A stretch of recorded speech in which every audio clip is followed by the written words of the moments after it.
జనసేన అధినేత పవన్ కళ్యాణ్ గారు కార్యకర్తలకు ఒక గుడ్ న్యూస్ చెప్పబోతున్నట్లే తెలుస్తుంది. మొన్న జరిగిన ఏపీ అసెంబ్లీ ఎన్నికల్లో ఎవరు ఊహించని విధంగా జనసేన పార్టీ విజయం సాధించడం జరిగింది. దేశంలోనే ఒక సరికొత్త రికార్డు జనసేన పార్టీ నెలకొల్పింది. ఏకంగా ప్రధాని నరేంద్ర మోడీ పవన్ కళ్యాణ్ గారిని పవన్ అంటే తుఫాను అని పొగడ్తల వర్షం సైతం కురిపించడం జరిగింది. మొత్తానికి ప్రస్తుత ఎన్డీఏ ప్రభుత్వంలో పవన్ కళ్యాణ్ గారికి ఒక ప్రత్యేకమైన గుర్తింపు, ప్రత్యేకమైన స్థానం కల్పించారు నరేంద్ర మోడీ గారు.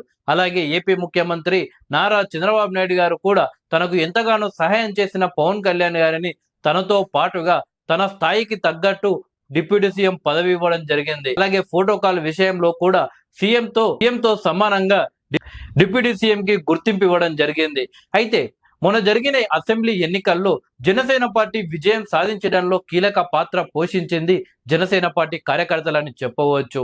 ఎక్కువగా తెలుగుదేశం పార్టీకి ఎమ్మెల్యే టికెట్ ఇచ్చిన చోట్ల కూడా జనసేన పార్టీ అభ్యర్థి నిలబడ్డట్లు, జనసేన పార్టీ అభ్యర్థిని గెలిపించుకుందాం అన్నట్లు జన సైనికులు భుజాన తెలుగుదేశం, జనసేన, బీజేపీ జెండా మోస్తూ కూటమి విజయంలో కీలక పాత్ర పోషించారు. అయితే నిజానికి ఎప్పుడు ఎలాంటి పొత్తులున్నా సరే కానీ ఆ పొత్తుల్లో కేవలం తమ పార్టీకి సంబంధించిన ఎమ్మెల్యే అభ్యర్థి ఉంటేనే బలంగా పనిచేస్తారు. పొత్తులో ఇతర పార్టీ ఎమ్మెల్యే ఉంటే ఎక్కువగా పని చేయరు. సో అందుకే కూటమిళ్ళు ఎక్కువగా విఫలమవుతూ వస్తుంటాయి. కానీ ఈ ఏపీ ఎన్నికల్లో మాత్రం జన సైనికులు చేసిన పోరాటం తెలుగుదేశం పార్టీ కార్యకర్తలు, నాయకులు ఎప్పటికీ మర్చిపోలేరు. ఆ రకంగా వైసీపీని బలంగా ఎదుర్కొని జన సైనికులు అలా నిలబడి కూటమిని విజయ తీరానికి తీసుకువచ్చారు.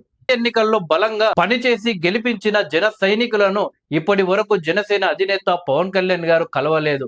అయితే డిప్యూటీ సీఎం గా బాధ్యతలు తీసుకున్న తర్వాత పార్టీ ఎమ్మెల్యేలను, ఎమ్మెల్సీలను, అలాగే కొందరు లీడర్లను పార్టీ కార్యాలయంలో కలిశారు, కానీ కార్యకర్తలను మాత్రం కలవలేదు. సో ఆయన బిజీగా గడుపుతున్నారు.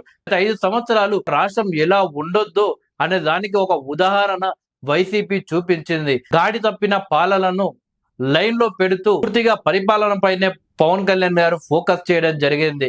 అయితే త్వరలోనే జిల్లాల పర్యటనకు జనసేన అధినేత రెడీ అవుతున్నట్లు తెలుస్తుంది. జిల్లా పర్యటనలకు వెళ్తే నేరుగా జన సైనికులను కలవచ్చు, అలాగా పార్టీ కోసం బలంగా పనిచేసినటువంటి కార్యకర్తలను కలవచ్చు, అలాగే మారుమూల గ్రామాలలో ఉన్న సమస్యలను తెలుసుకోవచ్చు.